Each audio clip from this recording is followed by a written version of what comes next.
In terms of popularity, college football reigns supreme in collegiate athletics. Stadiums pack full and fans are strict on their allegiance to teams, even if they didn't go to school there. And for over a decade now, Alabama football has dominated throughout the NCAA and proven just how popular college football can be. With Nick Saban at the helm and a crazy amount of talent continuing to roll through for over a decade now, it's hard to imagine Alabama as anything but a top-tier team. But this wasn't always the case. In fact, the Crimson Tide used to suck. For years, actually. Bama had gone through long streaks of greatness before, but a huge slump caused by controversy and a variety of different coaches led to a program that is incomparable to the Alabama football everybody knows today. Before we get into how everything went down, don't forget to like and subscribe below so you can get more content like this.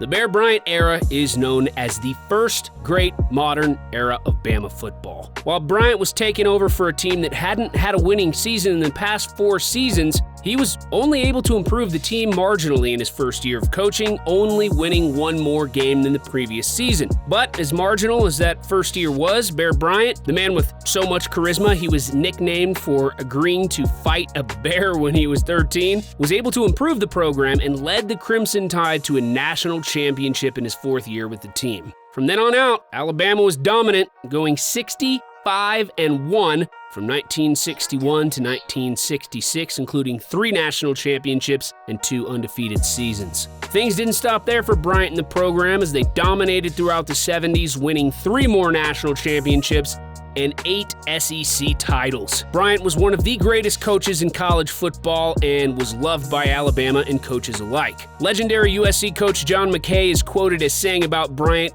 "He was not just a coach, he was the coach." By the time Bryant retired in 1982, he had set an NCAA record with 323 wins and had revitalized the Alabama football programs, making it among the best in the country.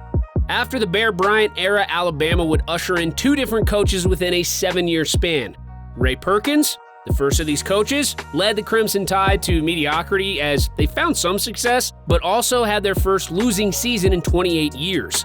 Bill Curry fared well with the program, but rising tensions with the athletic department, paired with 3 straight losses to rival Auburn, Curry quickly bounced to Georgia State to continue his coaching career. Now that 2 coaches had come and gone in such a short span with somewhat lackluster results, Alabama was looking to find that Bryant-type spark to revitalize their program. Their solution was to find someone with ties to Bryant, and they settled upon Gene Stallings, a former player under Bryant as well as Cardinals and Texas A&M coach. In just his first 2 years with Alabama, Stallings led his teams to great success, eventually defeating the powerhouse Miami for the first national championship since the Bryant era. However, en route to this championship, Stallings and the Crimson Tide earned themselves some controversy, as Stallings played senior cornerback Antonio Langham, who violated NCAA rules by allegedly signing with an agent after his previous season. The violation by Langham and the team resulted in Alabama being forced to forfeit 8 victories and 1 tie off of their 9-3-1 season,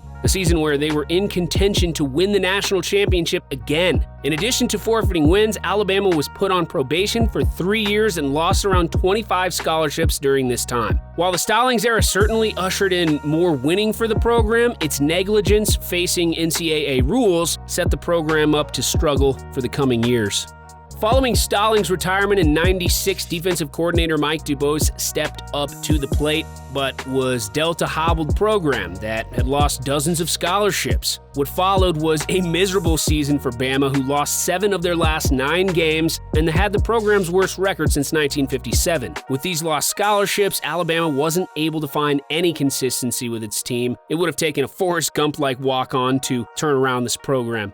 While it's hard to blame DuBose for the team's woes, he did seem to have a disconnect between the players and his own staff. After a loss to rival Auburn in the '97 season where DuBose wasn't even calling plays for his team, he fired 4 assistant coaches. Following the disastrous season, DuBose and Alabama improved to mediocrity for the '98 season, but actually followed it with a promising season the next year, losing in the national championship game. Coming into the 2000 season, fans assumed that the dip in play in the past few years was over and Alabama would bounce back into form, but the team greatly disappointed, only going 3-8 for the season and getting involved in more controversy as DuBose was alleged to be having an affair with his secretary. DuBose seemed disconnected from the team before the controversy even came out. Just a few games into the season, DuBose was already attempting to resign from his coaching position, but the Alabama athletic department wouldn't let him. With a coach that didn't even want to be there, the program was dragging and disappointing fans along the way. Even worse for the program, they would be caught up in another scandal by the end of DuBose's tenure. During the 2000 season, an assistant coach in Memphis claimed that an Alabama booster paid him $50,000 to encourage one of his players to go play for Alabama. A report was written up claiming that Alabama was paying high school coaches to influence their star prospects to sign with Alabama, while also giving prospects expense-free trips to the campus to take a tour. As a result, the program was placed on another probation from 2002 to 2006, barred from the 2002 and 2003 postseason, and lost 21 scholarships over the next 3 years. And this wouldn't be the last time Alabama would face NCAA infractions. Following another mediocre 2 years after Bama's 3-8 season where they weren't even allowed to play in the postseason, Alabama was looking to get back on track with a coach who had proven themselves to be able to turn around programs. So, the Crimson Tide hired head coach Mike Price, who was able to revitalize the Washington State football program, even bringing them to the Rose Bowl. However, Price wouldn't coach a single game for Alabama. In 2003, before the season even started, controversy started to stir as the 60-year-old husband and father of 3 was seen visiting a strip club, spending hundreds of dollars and bringing women back to his hotel. Because of the incident, Alabama fired Price, and he responded by suing the university for wrongful termination, as well as suing Sports Illustrated for their extended coverage of the controversy, which Price claimed was a defamation of character. While Alabama was already reeling from the years of mediocre play, poor coaching, and controversies, they were already hit again with a coach who wouldn't last, leaving them with no real direction for the program. Needing to quickly hire somebody to replace Price, they hired former Alabama quarterback Mike Shula. In its first 2 years, Shula maintained the downward spiral that the program was in, finishing a measly 4-9 in his first year and 6-6 in his second year. Nearing a decade after their last national championship, Alabama was looking like anything but a contender. However, in 2005, the probation stemming from the Mike DuBose season, the program was finally able to have a full recruiting class for the upcoming season, and the change showed. The team ended up winning 10 games that season and even won a meaningful bowl game, but if people thought things were turning around for Alabama, they were surely wrong. The following year, Shula would be fired for leading the team to another disappointing season, going 6-7.